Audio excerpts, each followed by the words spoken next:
The following is based on the shocking true events of three good boys watching a garbage movie. The Podcasting 3, The Devil Made Me Watch This Bullshit. I'm Matisse Van Rossum, but evil. I'm Ben Sheets, and the devil made me do it to him. Hi, and I'm Cleveland Mosier, and this is my first Conjuring movie, so the devil made me baby. Well, we can get in Or the I devil guess. baby driver. I don't know. There's something there. Devil Baby No, I think Kevin Spacey was the devil in Baby Driver. Just the devil in general, but yeah. Well, I guess let's fucking get right into it, boyos. Well, as promised from last week, thank you. You did keep to your word, and we are all sipping on Bombay right now. Yep. We are sipping on Bombay because Cheers. I promised that we would not have to do this entirely sober because I don't think any of us were looking forward to this film, and it sure lived up to our expectations. Man, Yeah. all week I was thinking how much more angry I would have been if we had seen this in the theater, theaters. man. If I'd spent money on it. It would have been rough. Yeah, well, we're talking about the newest entry in the Conjuring franchise. Yep. We're talking about The Conjuring 3, The Devil Made Me Do It. Directed by Michael Chavez and starring Patrick Wilson and Vera Farmiga and some other ones. John Noble. John He's in Noble, yes. That's pretty cool. He has a bit part. First time I've seen him in anything in a long time. Mm-hmm. And probably one of the only decent things about the movie. Yeah, this is just the latest in the totally by the numbers, uninspired, jump scare ridden Conjuring franchise that everybody seems to love so much. People like a scare. People seem to like People like carnival. people like a startlement. Yeah, yes, a startlement. Yeah, people like a fucking like a carnival ride where the skeleton pops out. You know, it's just that in movie form. Dare I say it, but But it's okay. It's all right. The Conjuring is the Marvel of horror. Yes, Very. absolutely. Yeah, it's like, a theme park it's ride. the Marvelization of horror. Big agree. I was gonna save this for later, but since you brought up Marvel, I read a Polygon article about this movie last week, where they basically Man's out said, here hate reading. "Yep, I sometimes read things for spite and in order to piss myself off." All right, bud. Makes you feel alive. Yeah, sometimes it does. I don't, obviously I don't remember verbatim the article, but their point was something to the extent of the reason that the Conjuring franchise is so successful is that unlike the MCU, the Conjuring movies aren't about anything. And that was used as a point of praise.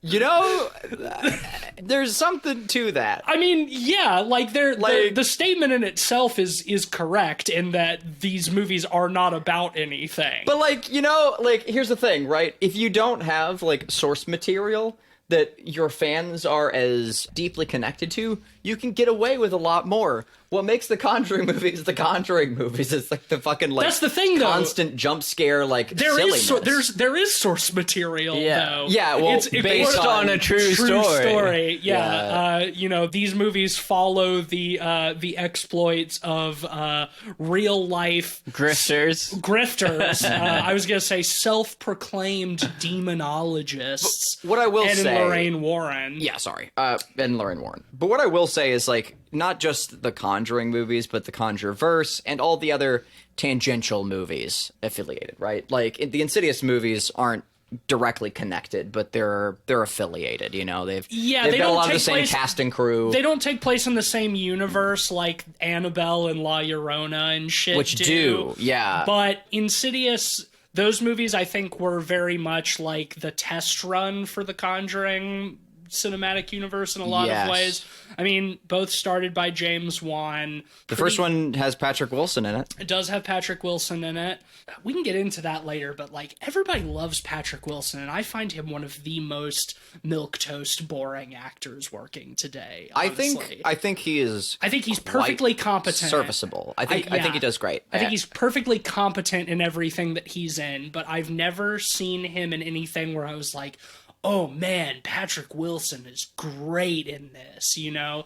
Like he's never given he's never given an offensive performance, but I've never seen one where I was like, man, he really knocked it out of the park. Well, you know, I think that that's what he's sort of good at, though. Like, I'll give credit to that. He is very good at playing like Mr. Hero Man, like a classic, like good guy character. I like seeing that from time to time. I really like his character in Fargo, like who is that as well. Fargo's he does probably that, the best thing I've seen him in, but even so, I think he's one of the least interesting characters in that season. Yes, I agree. Because he's surrounded by much more interesting characters, But largely. that allows him in all of those scenarios to act as a foil. Sure. Look at Night Owl and Watchmen, right? Like shitty movie. Do I have to? Yeah, right. But like shitty movie. But like I do think Patrick Wilson was a really good casting for Night Owl. I totally forgot he was in that. But well, I mean, because Night Owl is kind of a forgettable character. That's sort of funny about him. But he also like acts as a foil for Rorschach's fucking batshittery, right? It makes Rorschach seem even more wild and crazy next to like Night Owl, who like what his greatest like character attribute is that he can't get it up. You know, that's what's going on, you know, with him. And I think like He's Patrick impotent- Wilson plays he's that character impotent well. Batman. Yeah, he's impotent Batman, and there's something effective, like really effective, I think, like pitting him up against these characters, which is why I think he does really well in these Conjuring. I would assume he does well in the other Conjuring movies. I thought he did. He was a good casting for this kind of movie when there's so much other wild bullshit going on around you constantly. To have this one character who is just kind of bland, like as a resting point. I would argue that most of the characters in this movie are insufferably bland. Yeah, I mean, honestly, I agree with you in principle. Honestly, outside of Ed and Lorraine Warren, can you name the character John name? Noble. Not the actor, the character. Nope. One character, yeah, Arnie, the dude who's possessed by a demon or whatever, and the only reason I can name him is because they never stop saying his name. That's true. Like every scene, yeah. Yeah. Yeah, like all they do in this movie is talk about Arnie, so that's the only reason. Hey, just If we were like, a YouTube series, this is the point where we do it like an Arnie supercut. Yeah, I'm not going to. No, don't I'm do not that to going yourself. To do a supercut for this. Listener, you can imagine it. You Yeah. have a brain. You can do it. after watching The was Running Man patronizing, I'm last sorry. night, I feel the same mindset. Arnie on my mind. Now, Ben and I have both seen the other Conjuring movies. Yes.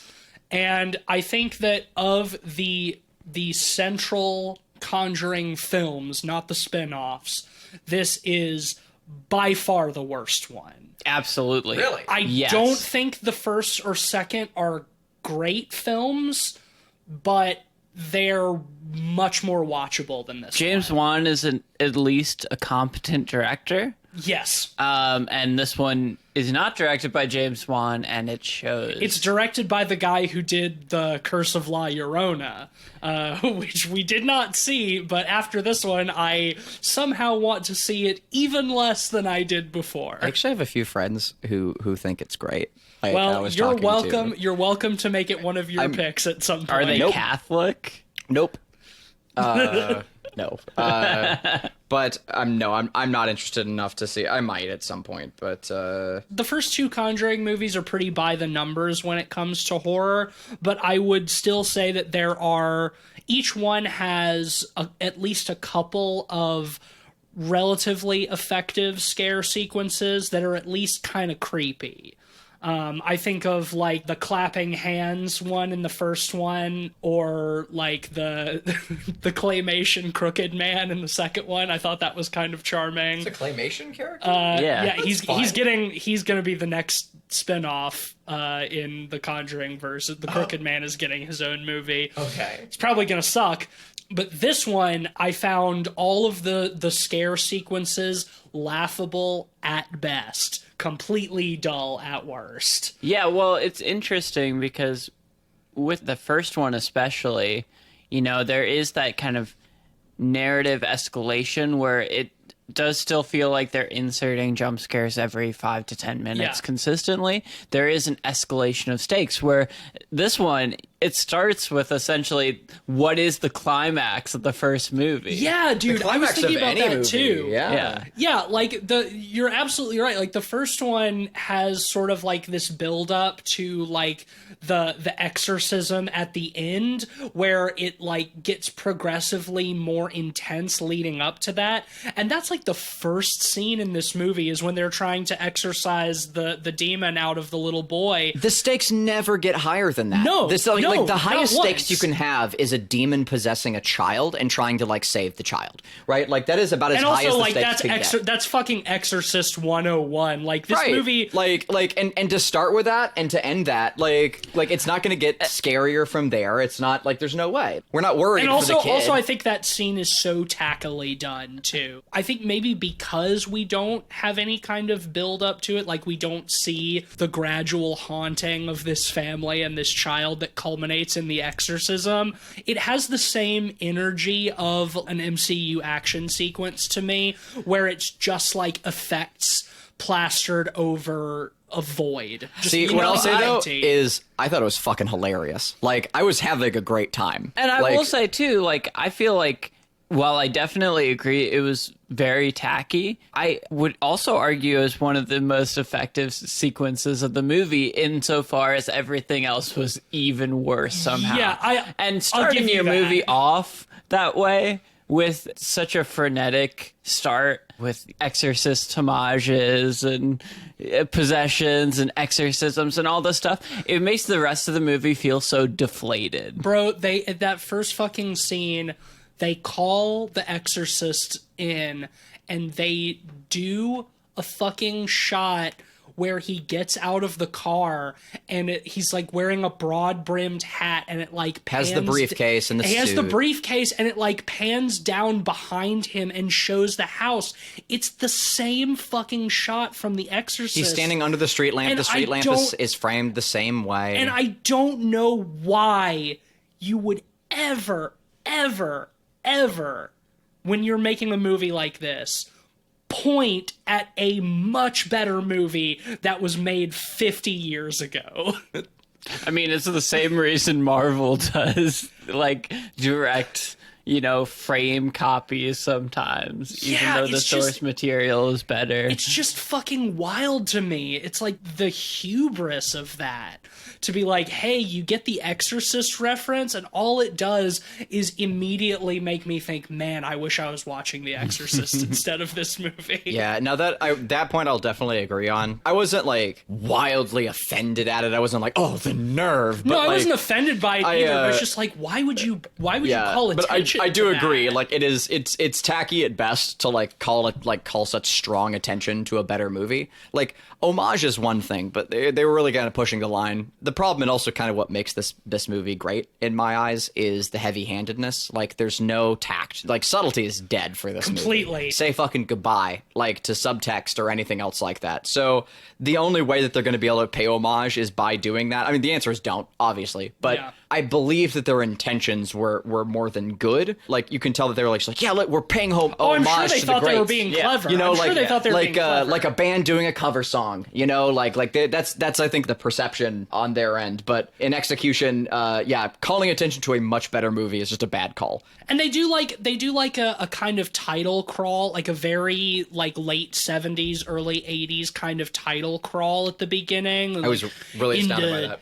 In the summer of 1981, Ed and Lorraine Warren oversaw the exorcism of this little boy by blah blah blah, and it's just like yellow text on a black screen with like that scrolls up, and then you hit the Conjuring 3, The Devil Made Me Do It, and it's like it reminds me of like fucking the title crawl like the beginning of Texas Chainsaw Massacre. Once again, a much better film. Yeah. And it's like they're just starting the movie off by like pointing to all of these movies that are like infinitely better than this movie, and I think it just like it's just all the three way- of these so many modern Conjuring- movies are guilty of it, all right? three Where of they just these- like build their films out of like Lego of better films. In the Yeah, past. and all three of these Conjuring movies are set in the 70s, but like this one is the most egregious and heavy-handed in how it's like, oh, it's like 70s. You know 70s movies, right? Well, you know what's frustrating is this is the first one that's not set in the 70s. It's set at the beginning of it's set in the early 80s.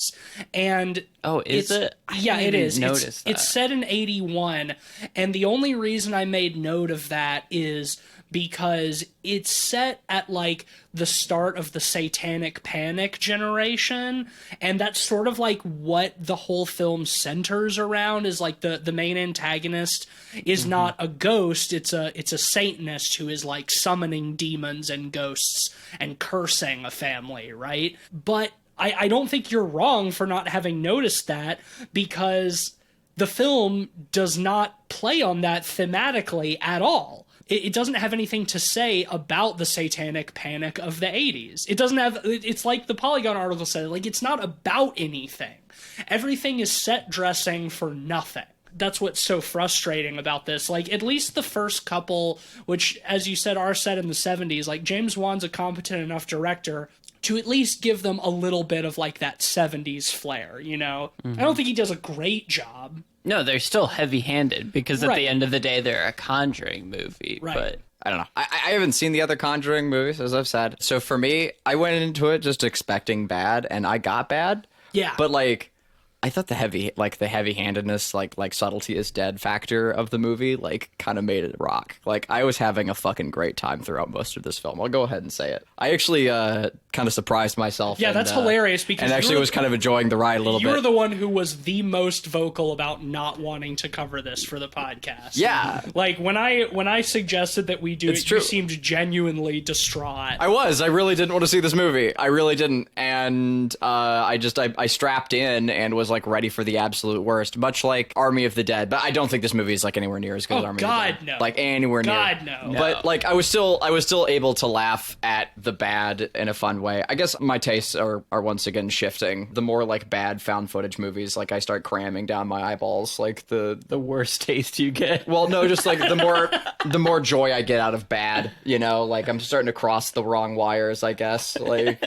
a little bit. But I don't know. Like, See, the reason that I still recognize like whether it's quality or not. No, it's abso-fucking-lutely not. You're not wrong. The reason but I that still I had a have- good time. the reason that I have a hard time with these kinds of movies and being able to enjoy them for their badness is because they're not bad due to lack of funding.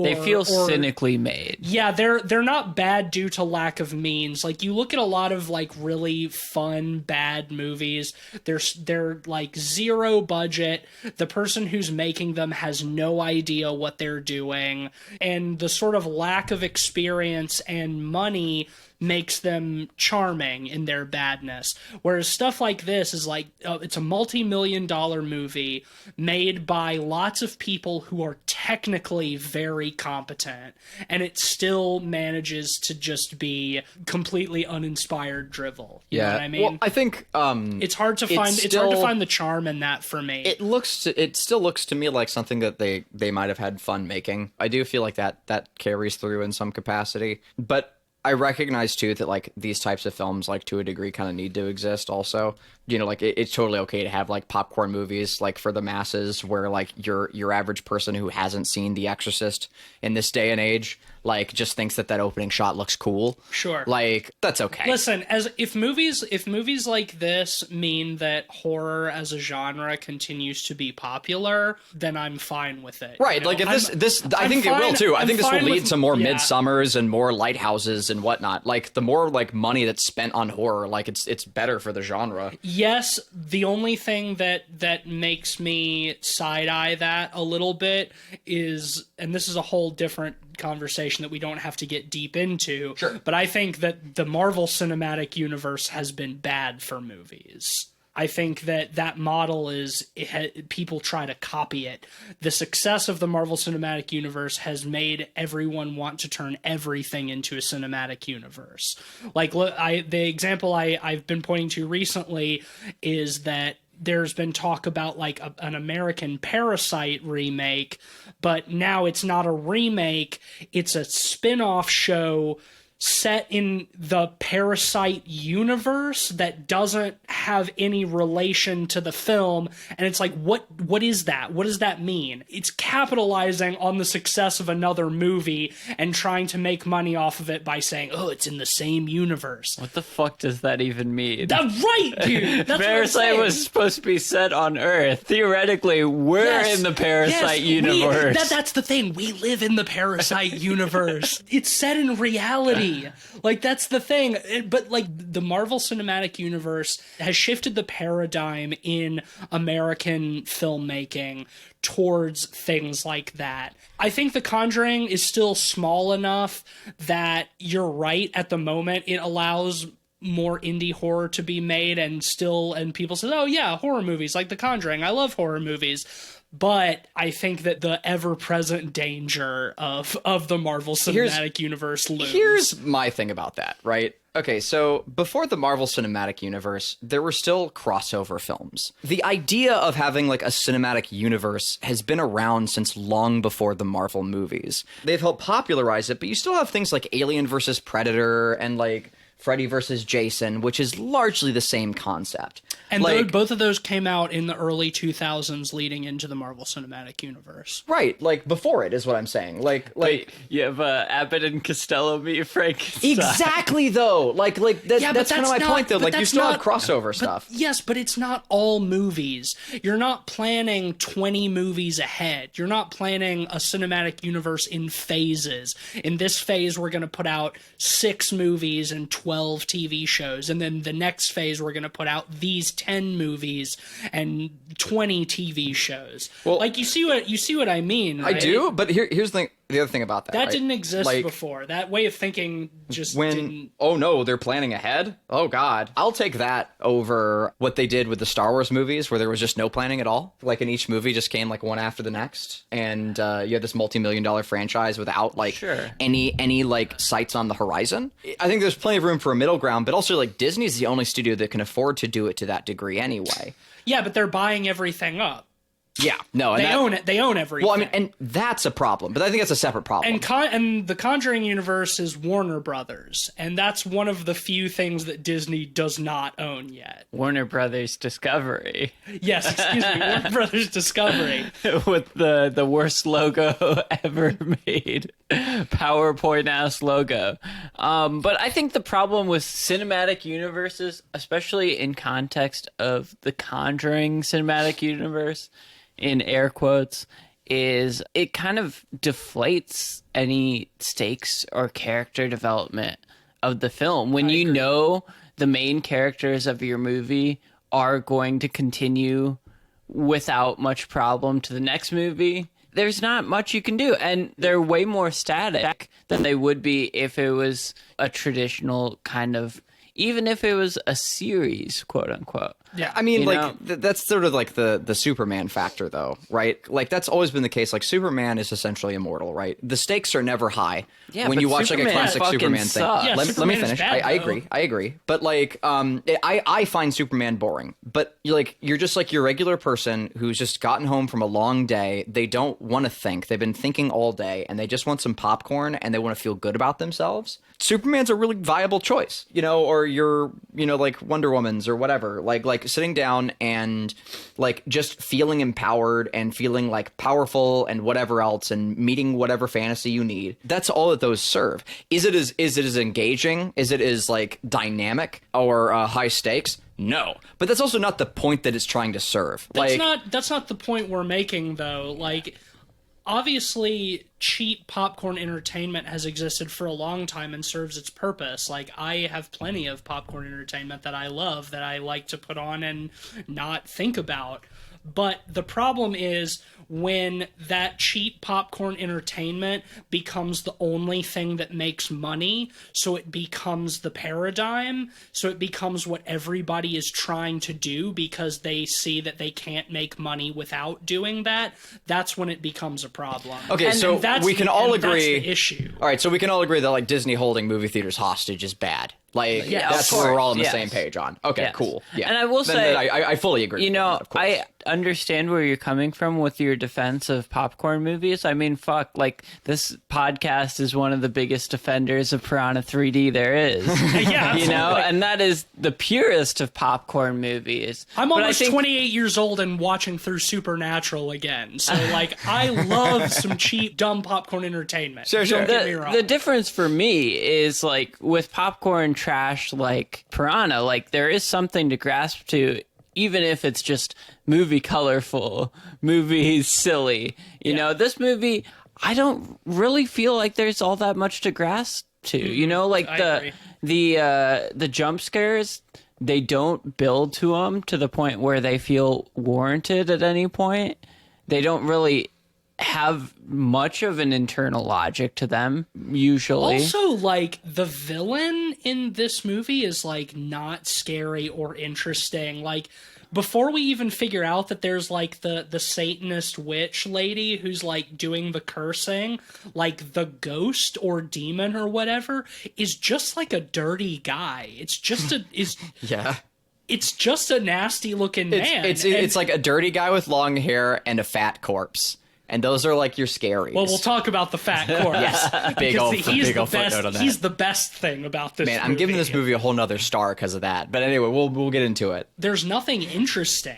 I can appreciate your perspective, Cleve, having not seen any of these other ones. Like, it was The Nun your only other Conjuring verse movie? Yeah, that you'd man, and this seen? is miles above The Nun in my eyes. Like the Nun had me like so livid, and again, my tastes have changed since then. But The Nun was like so quickly paced, like and trailer cut. I never felt like this movie was trailer cut the same way I felt about The Nun. Not quite, but I would put them, It was mile a minute, but it wasn't trailer cut. I would put them on pretty similar quality standing, I think. It tried to like set the scene. Like this movie did the lowest bar, but like compared to The Nun didn't even try to set the scene. It would just go into the next moment in a new place But man, and just like flit around, and it was like I had nauseating. for Seen me. this one in the theater, I would have been more mad coming out of this one than I was The Nun, because I felt like The Nun was funnier in Yeah. some respects. Really? And how ludicrous it was. I think we laughed way more in The Nun than we did in this one. I mean, it helps that, like, we were not particularly sober when we went to see The Nun, and, like, it also helped that, like, the entire rest of the theater was also in on the joke, so that definitely improved the experience. But, man, I agree with you. I would have had such a bad time seeing this movie in the theater, because, like, the only thing that made it remotely watchable for me was the fact that we could just talk over it the whole time. heckle and it heckle actively. it. Yeah, and you're less likely to be able to get away with that in the theater, depending on the audience. But like, just in comparison to the first two, this one just felt lazy to me. And I don't even think the other two are like particularly good films either. You know, I think they're decent, but like, man, this one just felt so by the numbers. It's like, yeah, there's another ghost, and these people who know about ghosts and demons are doing the thing. Let me break down a scene that'll give a good example of what Please we're do. talking about. So the teenage boy Arnie is in the kitchen getting something out of the fridge, and he looks over and the Fruit Loops fall over. Yeah, a box of cereal Yeah. kind of moves. Oh no, yeah. the devil pushed the Fruit Loops over. And he goes over to investigate, and a rat flutters across the floor. It's like, oh, there was a rat in the box of Yeah, cereal. so he goes to track the rat, right? Flutter? Is that the right? Skitter, whatever. Skitter, flutter, I'm on a roll. Let's keep going. So the rat skitters or flutters across the floor. Scuttles. Scuttles. There you go. That's actually perfect. It shits across the floor. And goes into a hole in the wall. The rat hole. And wait, is there ever any payoff for the rat hole? No. Oh my god! Yeah, well, that's the thing. He goes up to it, and he stares into it, and instead of having something spooky happen with the rat hole, scary man just appears behind him. Yeah. And then cut to next scene. And, like, grabs his shoulders and shrieks at him, and then it cuts to the next scene, and that's it. Well, the funny thing about that, too, is, like, it was setting up, and we're like, okay, there's a jump scare coming, and Cleveland said, oh, this is going to be a fake jump scare. He's going to be digging around in the hole, and then he's not going to hear, like, his girlfriend come up behind him or something, and she's going to say, hey, and he's going to startle him. And it's like, oh, yeah, that makes sense. We're early enough in the movie for that. But nope, instead, the ghost just appears behind him fully. Actually, I don't even think it was the ghost. I think it's like the devil lady. The specter of like the devil lady. Yeah. Appears behind him. We see her in full, like 10 minutes into the movie, and like grabs his shoulders and like opens her mouth real wide at him. And it's like, who thought that was scary? Yeah. What was the setup for that particularly? Also, like, I want to double back just a little bit and say that the entire premise for this thing is so fucking stupid, because when they're exercising the little boy, like at one point Arnie, who's like works for the family, or he's like a babysitter or something. I don't know his relationship with that family. We never really figure that out. He's like holding the demon boy and yelling at it, let him go, take me instead. And we see like the demon like leave the boy's eyes and like enter Arnie's eyes. And Patrick Wilson sees that happen. No. Let's be real. Everyone would have seen it happen. For sure. The possessed child is in the room where like everyone else is standing, doing nothing else other than like removing the demon from this child. There's like it's an exorcism scene, so there's like a whirlwind in the room and shit's like flying all over the place. Mm-hmm. So like I guess you could say that maybe they were too distracted trying to dodge picture frames and shit. Please. But yeah, realistically, they all would have seen it. Oh, which is another thing too. Like the special effects are like so wild and heavy during the scene. You've got like all these people standing around this child at this dinner table in this like small room, and there's just a whirlwind of glass and dust and other things like all around them, and like no one's eyes are like damaged or whatever, because like the actors are just there in the scene, like, and so like the CG artist just went fucking mad, like with glass flying around everywhere, but you don't buy any of it because my favorite part on set they probably had a bunch of big fans and that was it. My favorite part is when the boy is like turning into a pretzel on the table and everyone else is just standing around the table. Yeah, like, right. Like, wow. Yeah. Oh, this looks so real. Oh no. But yeah, so Arnie straight up invites the demon to possess loudly. him. He screams it at it. He screams, leave him alone, take me instead. After he says that, everything quiets down. Well, the boy is fine again. And then everybody just assumes that it's over. Well, not only that, but he says, take me instead. And then it leaves the kid's eyes, and his eyes get this crazy CG effect around him, where they go all like dead looking and like milky, and then like there's veins all over his face. Like it is again, like that's where that is actually the moment where I said like, wow, like Subtlety's dead in this movie. Like Jesus Christ, not dead in general, but in this movie. The film tries to tell us that Patrick Wilson is the only one who sees that happen, and that he is too late to stop it because he has a heart attack in that scene, so he goes to the hospital. But I don't understand what everyone else was doing. Like we don't see, it's all off they're just off camera. Why did anybody think it was over after that though? Why did Arnie think it was over? He like felt the demon like leave the child's body and enter his, and he just went on about his business after that. Right. Like, he didn't go to the demonologist and say, like, hey, I think I might have, like, invited the demon into me. Like, it left the little boy, and, like, I'm worried that I might be possessed. I now. think Because the in this in-movie explanation is almost funnier in a respect. It's that Ed had a heart attack, and they got so distracted that they just gave up. Yeah, they just forgot. Yeah. They just forgot. And then it's like Ed wakes up later and is like, the demons got Arnie. But at that point, he's already killed his weird drunk roommate or whatever. Yeah. So in reality, the circumstances could have been much closer to there weren't actually demonic events. So, like, the eyeball shit wouldn't have happened. And he would have said, like, take me instead. And then, like, a little bit later, he probably had a heart attack or whatever, if that even happened. I don't know. Point being, like, that if this had been more subtle and more lifelike, like, and there had been a little bit more realism or doubt at this part of the film, it would have been a lot easier to buy. Sure. Like, him just going about his day. Like, the events probably happened. If they hadn't, like, there's probably some doubt involved in that because demons aren't real. So, like, if they hadn't started the fucking film with a goddamn demon tornado in their living room. If they hadn't, even if they had started the same way with, like, the kid being possessed and them just doing, like, an exorcism, like, if they hadn't started with a fucking demonic tornado, they could have probably gotten away with it a little bit more. But it's like, no, it's all just so fucking rushed because there's so much other shit that they have to cram into this movie.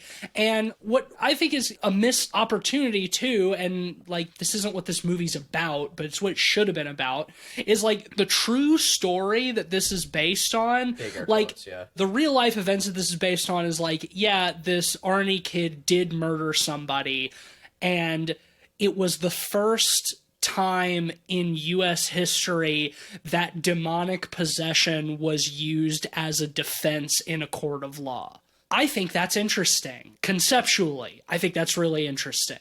How long is anybody in a courtroom in this movie? Maybe 2 minutes? Maybe we're in a courtroom for 2 minutes in this entire movie. Enough to put a shot in the trailer, and that's about it. And instead we get all we get about that is one of the worst lines I've ever heard is when Patrick Wilson says, the court accepts the existence of God every time the witness takes a stand. It's time you start accepting the existence of the devil, too. It's like that's like the big umbrella of like the whole like legal aspect of it, and it's like instead they turn it into sensationalized bullshit that like very obviously didn't happen. A more interesting movie would be following this real case and us in the audience being in doubt of whether this person was actually possessed by a demon or not. He wasn't, but you know, it's all just fucking sensationalism. Mm-hmm. And, like, that brings you to the point of the fucking Warrens. Their family gets money from these movies.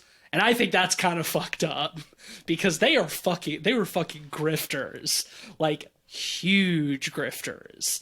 And I will say, like, my biggest problem with these movies as a whole is that it's not about them being grifters. It's about them being right. And that sucks. That sucks hard. The fictional world where what they're actually saying is reality.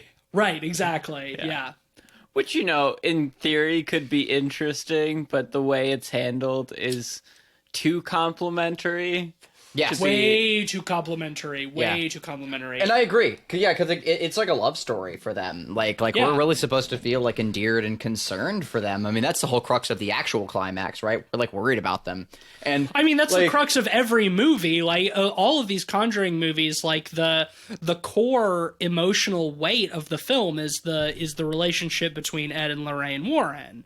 Man, it's so badly handled in this movie, though. Yes. The side exposition of the gazebo where they first met and them connecting together. That's Hallmark Channel shit. I wish they would have just cut all that fucking shit out. Yep. One of the final shots of the movie, this isn't a spoiler, but they get a gazebo in their backyard. Yeah, he builds her a gazebo after they've gone through this yet again traumatic experience or whatever. I've got it.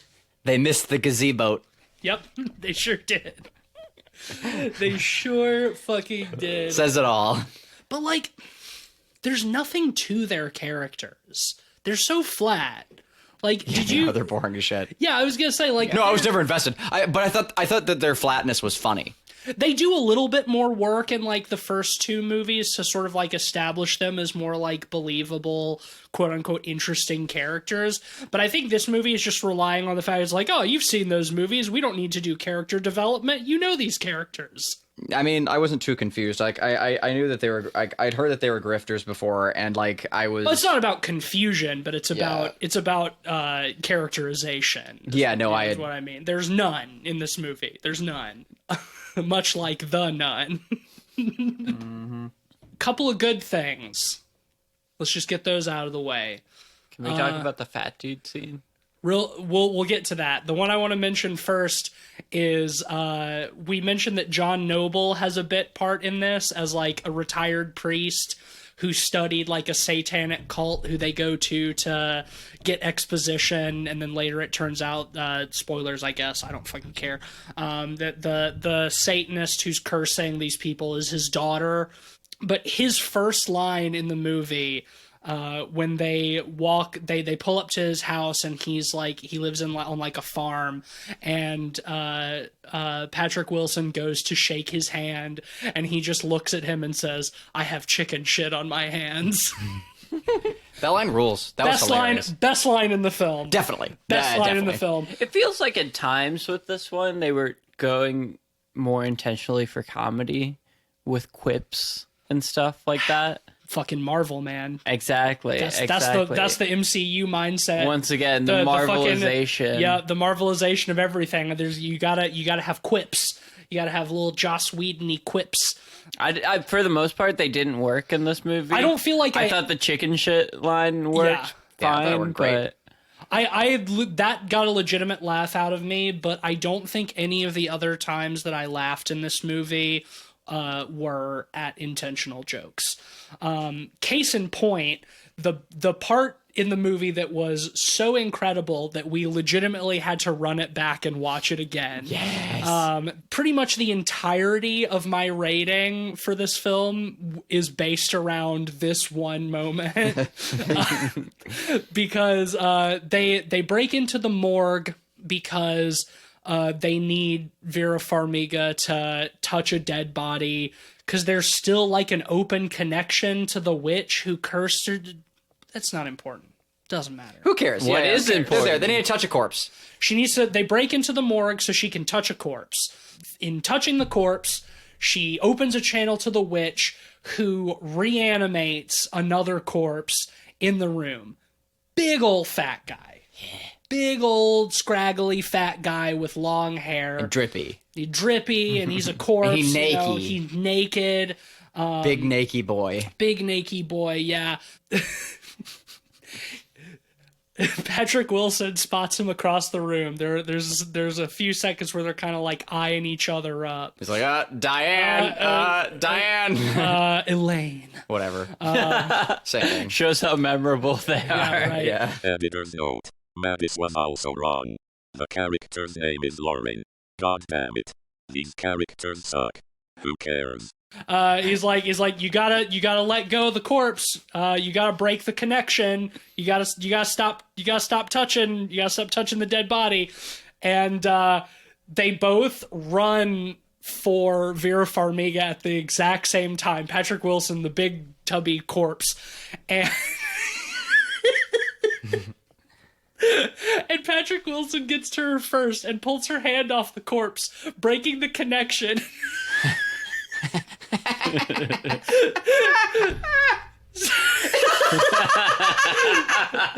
So the big fat guy is de-animated mid sprint and just falls and bangs his head on the autopsy table.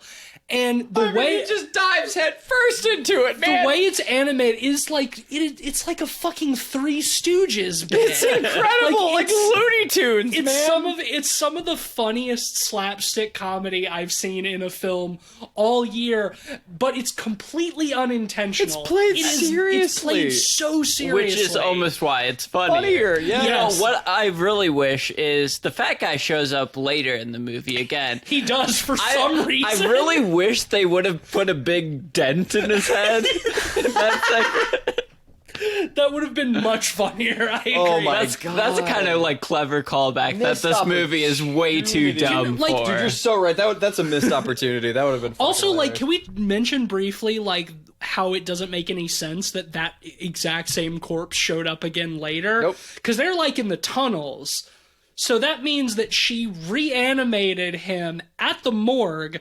He got up, because he's not a ghost, just a corpse. Yeah. And just walked. Dude, it's Or a missed ran. opportunity to have like another creative creature, right? Because like it sounds to me like these movies really do well for having like creative creatures, and that's how they're able to get away with spin-offs. Kinda, It's like, yeah. whoa, that thing in the background really spooked a lot of people. Let's make a movie about that. And here, there aren't too many options. Like, yeah, that was totally a good chance to have something with like fingers for teeth or something weird, you know? Or if they're Like- gonna bring back the paint that now. if they're gonna bring back the fat guy, lean into it and let us see him sitting up from the floor. Cut away, have him sit up from the floor of the morgue, and then give us a shot of him just like naked, like sprinting down the road in the middle of the night.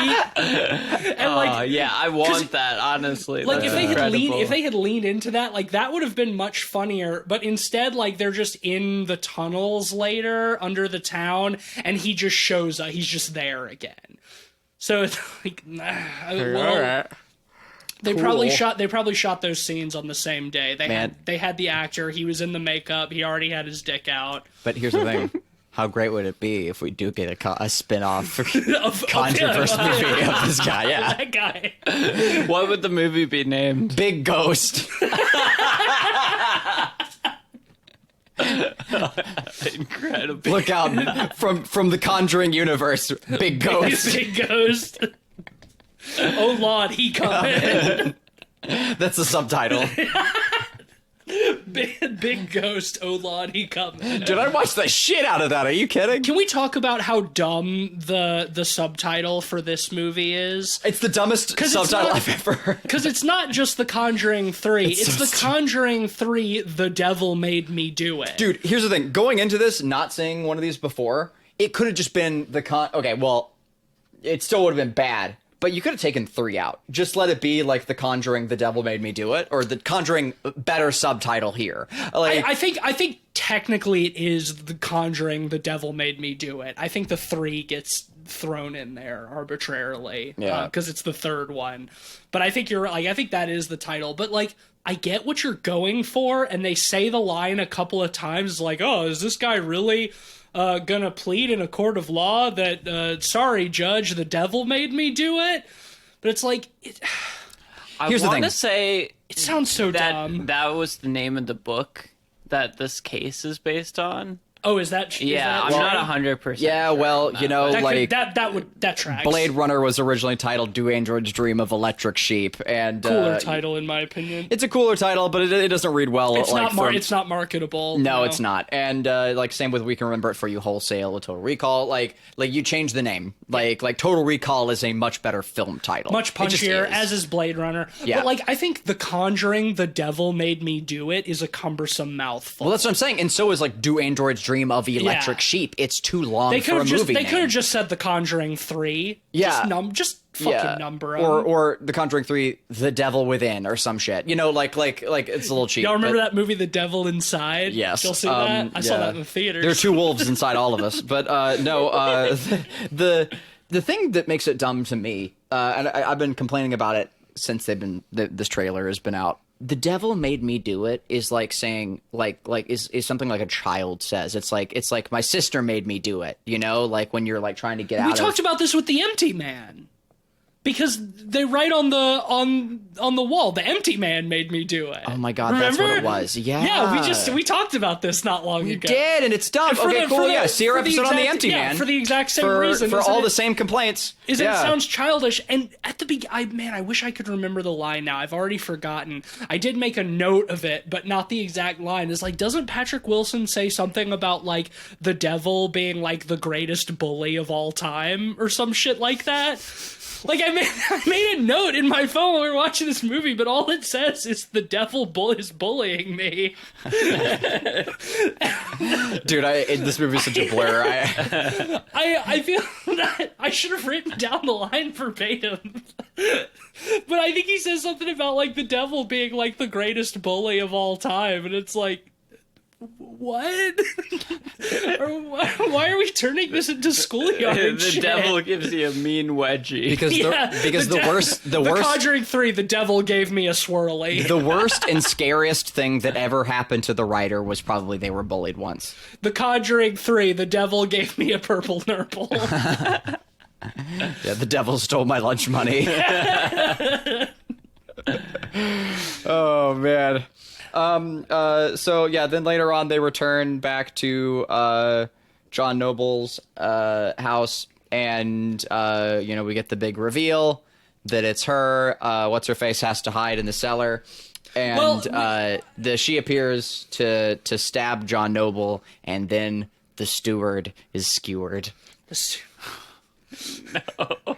Because he's also the steward of Gondor. Yeah. In Lord of the Rings, so the steward is skewered. You get it. I have a soft spot for John Noble. I mean, how can you not? Because I used to, as a kid, I used to watch Fringe when it was on TV. Yeah. He's great on Fringe. He's great, and he's always reminded me of my own dad a lot. So, like, he is a lot like your dad. I see it. I see it. Like, I always have, like, sort of a soft spot for John Noble, but, like, he has, like, truly been typecast into playing sad dad. Like, that is his character. Like, that's his character in Lord of the Rings. That's big time his character in Fringe, and that's his character in this movie too. Because Cleveland, you were calling the whole time like, oh, he's the one who's doing it. He's the Satanist. He has a lot of lines that would cue towards that. Yeah. Yeah. Well, I mean, much like the Warrens, he has like a locked basement full of like cursed artifacts, which and they stuff. advise him to burn. Yeah, they're like you should burn all this shit. It's like y'all have the one of same these. thing. You have one of these. What are you talking about? Pot calling the kettle. Good Lord. Multiple spin-off films have happened because you didn't burn yours. Like, yeah, like they have a whole basement full of cursed artifacts, and they come across someone else's basement full of cursed artifacts. I cannot fucking say this enough. And they tell them to burn theirs. And also, like, his entire burn yours, career, you stupid. What the fuck? His entire career as a priest was spent like studying like a specific satanic cult or whatever. Yeah. So, like, I don't think you were wrong to call that, Cleve. Like, it would have made sense. And you weren't far off. Honestly, wishful thinking. John Noble would have been a much better villain. I agree. Yeah. Because he's a great villain. But yeah, he's one step removed because he had a secret daughter that he had to hide from the church. And was the explanation that because she grew up around him studying so much satanic stuff that she became a Satanist? Yeah. Yes. That sucks. It does. That's a terrible backstory. And, like, that's the other thing is, like, the villain, who in this one is a real human person and not a ghost or a demon, the real villain has no characterization whatsoever. She looks kind of creepy. She's bad lady. She's bad lady who does a curse. Yeah, watch out for bad lady. She comes. Makes totems, I guess. I want to talk about those totems now. Yeah, I those forgot about that. Weird cursed artifacts. That True Detective shit. You were the one. Were you the one who brought that up about the one in the vase? Yeah, I wanted to talk about that one in particular. Like, they find. I brought that up actually. Oh, okay, they found a cursed artifact under the floorboards of the house of the family. Yeah, and they're studying it and find out that yes, it is yet another cursed artifact. Why don't we just add it to our collection? Yeah. But later in the movie, there's a vase in the Warren's house somebody sent flowers after Patrick Wilson had a heart attack, and the flowers are like dead and they're like dead and desiccated, and for some reason he drops the vase and it shatters, and there's a whole ass little black magic totem made out of like sticks and bones and shit, and a deer skull, like a fox skull or something, like a small it's sticks and bones tied into like a little pyramid, very much like as big as two fists. Yeah, like the little totems in season 1 of True Detective that the killer leaves around, or typical occult shit. But Texas Chainsaw, yeah. But how did she get it into the vase? Right. So here's the big question. It's as big as the vase. Like, it would fill the entirety of the vase, and it's like carefully tied together and crafted and made. Making that inside the vase would be like making a ship in a bottle. But you can't see you can't see through it. Yeah, exactly. How did she do it? Did she like cast the vase around it? Yeah. Yeah, what the fuck? Like, it's so stupid. Like, no one thought about that. It was clearly just so you could have a cool reveal of the vase shattering and there being a thing in it. The devil made her do it. Oh my god. Yeah. The devil made me dab on him. Damn, too bad this is an audio-only medium. I just dabbed for our listeners. Yeah. And it was for our listeners. I dabbed for you. We dabbed for you. That's not for whom the cleave dabs. I dab for thee. All right. Anyway, to go on. I mean, what else is there to go on? They go into the tunnels under the town. They find the satanic altar. They have to destroy the altar, but for some reason... Cast it into the fire. But for some reason, like, it's not good enough to just, like, knock all the shit off of it. Like, they try to flip it over, but it's, like, a big stone altar, and it's, like, carved into the floor, so they can't flip it. I don't know why just breaking everything on it isn't good enough, but Patrick Wilson has to go find a sledgehammer so he can smash it. But instead, he gets possessed and tries to smash his wife. And not in a sexual way. Yeah, because, I mean, I guess that's an aspect of it, is that the curse makes you think you're seeing a ghost, but it's actually one of your loved ones, so you try to kill the ghost, and then you kill your loved one. Yep. Whatever. Smashes the altar, and then they're like... the curse is broken, but the demon can't go back to hell without a soul. So you called it. You called this like fucking 5 minutes fucking before it obvious. Yeah. Like, so yeah, the demon shows up and kills the Satanist bitch. Like, that's how shit always happens. Is if you break the ritual, the demon takes you. You know, like, yeah. She gets dragged to hell. She is dragged to hell, and then... or kind of crumpled. She gets kind of origamied on the floor. Yeah, to hell. Origami to hell. Origami to hell. Ooh, that's pretty good. Origami to hell. You're welcome. And then the movie's over. Yep. Yay! We did another one. All right, are you ready to rate? Yeah. Yeah. I think so. I'm defeated. This movie wins. Yeah. I lose for watching it. Yeah. Who wants to start? I warned you. Okay, I'll go. Man, Big Ghost was funny. Big Ghost was funny. Big Ghost was really good, and there wasn't... there were a few scenes in this movie where I didn't get some joy out of mocking it or laughing at it. It was fine. Man, fucking tears when that ghost like hits the fucking the table, and so funny. And it's so insane how over the top this movie is. I just could not stop giggling at like how little this film like understood subtlety or knew how to utilize subtlety. And again, like considering like the audience that it's made for, it's not really trying, but it gave me a giggle pretty consistently. I'm gonna give it a 3. Holy shit. It's fine. Well, just, okay, so like 2.5 is average. It gave me a good giggle. If it was running again in the background, I'd get a giggle over it again. I wouldn't like go out of my way to not see it or whatever. That is insane. Like, it's fine. Yeah. Like, 50 is a failing grade. That is buck So I'm going to give it a little above above that. It's a D.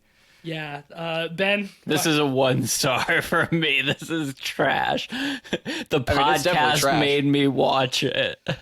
Yeah, no, I'm totally with you, dog. Like this is well below just a failing grade. This is also going to be a 1 out of 5 for me, and the entirety of that 1 is solely because of Big Ghost. Like, this would have been like a nothing for me if not for that one moment of intense joy in an hour and 40 minutes of an otherwise completely uninspired and boring film. Yeah, I think even with that, like, if we had seen this in the theater, this might have been a 1/2 star for me. Yeah, I don't care to ever see this one again. I don't particularly care to see any of them again, but I would certainly watch Conjuring 1 or 2 over this. You know, I think I would rewatch The Nun before I rewatched this one. Yeah, I think The Nun is funny. funnier unintentionally.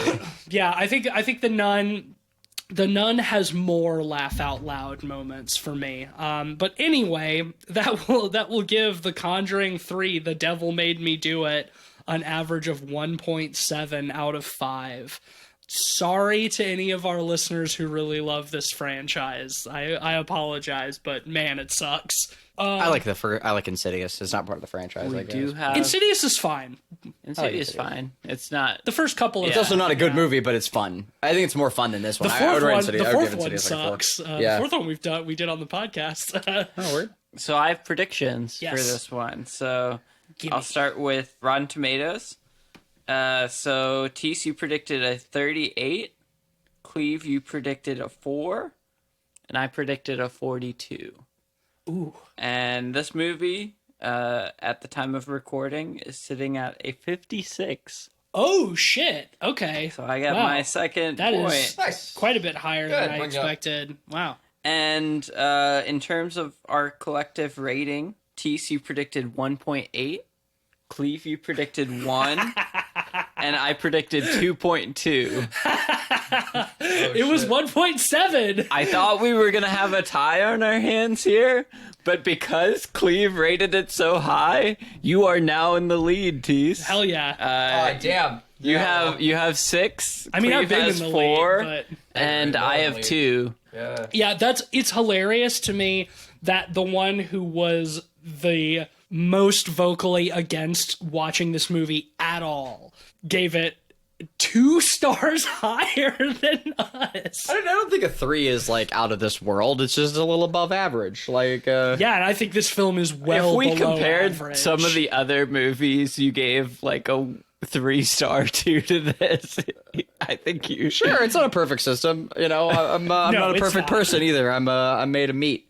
You know, 5 stars isn't a lot to work with. It's it's a 5-point system. It's not a 100-point system. It's really a 10-point system since we do halves. That's true. But, So a 3 out of 5 is equivalent to a 6 out of 10. yeah, I'd put it about a 6 out of 10. All right. I mean, I'm not saying you're wrong. I'm just saying that it's surprising. Yeah. I'm just saying that it's surprising. Oh, sure. Yeah. I don't feel like I need to defend it or Yeah, anything. because I think this movie gets like a well below average rating. I think it's funny and it's fine. I didn't take any of this movie personally. I didn't guess. either. I didn't take it personally either, but I did think it was terrible. Yeah. Anywho, Sponsor time. not quite. First, Okay. next week we are going to be doing the first of our patron picks. We chose one from the list at random, and so the film that we are going to be covering next week, submitted by our I'll just say it, patron. There's one of them right now, but Thank you, Sam. thank you, Sam. We are going to be talking about the French extreme horror film Revenge, which I know very little about. But Ben, you've seen this one already. I really love this movie. I love the genre that this movie is a part of, but I've not seen this one. I don't know much about it. It goes places, man. That's Cool. all I'll Cool. say. It is very creative. Well, yeah, that'll be next week. Recommended by our honorary pod boy Sam Simon. Thank you, Sam. So Sam, when you listen to this, thank you, and you're welcome. Now it is time to see who's given us money this week. All right, as the weird clawed foot descends, kind of like on a bathtub. Here we go. The sponsor shelf speaks. Yes, and it what does it speaks. say? And it says, this episode of Pod People, The Conjuring 3, The Devil Made Me Do It, was brought to you by the howling of the wind since 1974. Damn, if only it'd been since 1981. That would have been perfect. Well, you see, before 1974, the wind didn't howl. A lot of people don't know that, but it's really, there are only instances of the wind howling after 1974. And if you read of or witness an instance before then, it's a lie. That's the government. That's big wind trying to tell you that lies. Man, I'm so for their sick agenda. of Big Wind. Me too. And this podcast is not sponsored by Big Wind. No, though we do. Though our podcast is a lot of big wind. Yes. We do blow a lot of wind or whatever the expression is. Yeah, but no. I think it's called "We're Full of Hot Air." That's the one. I also like "We're Full of Big Wind." We're full of big wind. Yeah, we're full of big wind. Brought to you by, but not sponsored by Big Wind. Brought to you- Sponsored by the Truth, Yes. which is But that is also the weakness of the Conjuring spin-off film Big Ghost. big ghosts make big wind. He does. I mean, I wish. God, I wish that movie would ever happen, and it won't. But Man, what if somebody should make an edit of that scene where when he falls and hits his head on the table, he also farts? be really good. Yeah. Yeah, that would be good. Somebody should do that. Yeah. So It's not gonna be me though. So anyway, yeah, wake up, sheeple. The wind is howling, but only since 1974. Only since 1974. Yeah. All right. Well, that'll bring us to the end of this week's episode. If you want to support the show, just go on over and leave us 5 stars on Apple Podcasts. Leave us a nice review. If you want to support the show in another way, Give me money. well, there's nicer ways to ask, Cleveland. Please. Please. Yeah, please well, give me money. We do. We have a Patreon, which can be found at patreon.com/podpeoplepod. We have 3 different patron tiers available. None of our content is going to be paywalled, so if you're not able to support the show in that way, that's totally fine. You won't miss anything. But if you subscribe to our honorary Podboy tier, like our buddy Sam does, then you can request films for us to review. We've got a running spreadsheet now, and we're going to cycle the patrons' picks into our own picks. So that could be you. Yeah, and I mean, come on, my garage only has 3 Ferraris in it. Like we gotta step up our game here with these Patreons. That's right. The howling of the wind since 1974 only gives us several $1 million apiece. Yeah, it's not enough. It's not enough. We need more. So that link again is patreon.com/podpeoplepod. And if you do decide to become a patron, we thank you for it. You can also follow us on Twitter. I don't thank you. I expect it. All right. Let's tone that down a little bit. I kid. I love you. Sweet kisses. You could follow us on Twitter at PodPeoplePod and at letterboxd.com/PodPeoplePod, where you'll find a list of all the films we've talked about on the show with our average ratings and links to those reviews. I'm on Twitter at SomeSpookySnake. I'm on Twitter at Mr. Sheets if you want to read my big wind. And I'm occasionally tweeting for Light Arc Studios as we put up progress on It Stares Back. You know the drill. Go check us out on Steam. And That's another way to give us money. Yeah. Go buy It Stares Back. Go check it game. out and tell your friends if you like it. We're all grassroots. And you can also find my work on ArtStation as I do more work for Dread XP, the super cool video game publisher as well. And that's about it. Sometimes I'll paint. I do a paint for you if you want. That's nice. Yep. All right. Well, thank you as always for listening. Next week, come see if revenge is best served hot or cold. Just what I saw in my old dreams were the reflections of my